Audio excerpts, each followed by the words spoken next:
اعوذ بالله من الشیطان الرجیم بسم الله الرحمن الرحیم. قابل قدر سامعین و ناظرین، یوه مسله هغه حوالې سره د ډرایورانو حوالې سره څه هغوی یایي چې مثلا مو ډرایوینګ کوو یا پنډۍ طرف ته یا پېښور یا لاهور یا مختلفو ځایو ته، آیا دغه صورت کې مو روژې څه حکم دی؟ مو روژه ساتای شو یا بخورو؟ چونکې سفر کې روژه نشي ساتای.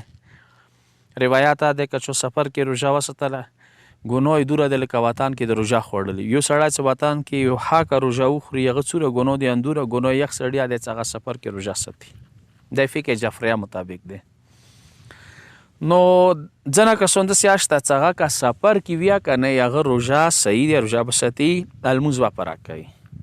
هغوی نه یو کس هغه دی چې هغه کثیر سفر دی. کثیر سفر ده چې هغه کم از کم میاشتې کې 10 دن دی او هفته کې 3 دن هغه سفر کې وي. یو مثلا مثال در کوم ساده چې یو سړی پېښور ته ځي، ډرایور نه دی، عام سړی دی، دکاندار دی، سامان سیسي سودا سیسي لاهور ته هر هفته کې 3 ورځې ځي. یا یوې میاشتې کې 9 ورځې لاړو، بلې میاشتې کې 11 ورځې، خو 10 دن خامخا دا سفر حالت کې وي، یعنې خونې کې دا نه وي. دې ته مو عربی کې کثیر سفر، یعنې سفر یې ډېر زیات دی. دې سړي لمونځ صحیح دی، پوره دی، دا به روژه ساتي. اما ډرایور چې کوم دی چې هغه باندې شغل د ډرایوینګ فیټ راشي، یعنې دا څه خلک وي چې دا ډرایور دی، مثلا که پلین کوچ والا دی هغه 24 غنټې لاس مثلا هغه باندې سټیرنګ باندې دی، یا مثلا یو فیلډر والا دی پنډۍ ته ځي رسي یا لاهور ته ځي سپیشل وړي هغه 24 غنټې هغه سټیرنګ سره تعلق دی.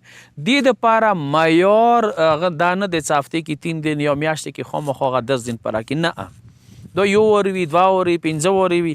خو څه دې باندې ډرایور شوه نه فیټ راغی چې یاره دا ډرایور دی، دا د پېښور ته ځي یا د اسلام آباد ته ځي، هر وخت دا تیار دی، ریډي دی، سپیشل ته ریډي دی، مسافرانو ته ریډي دی.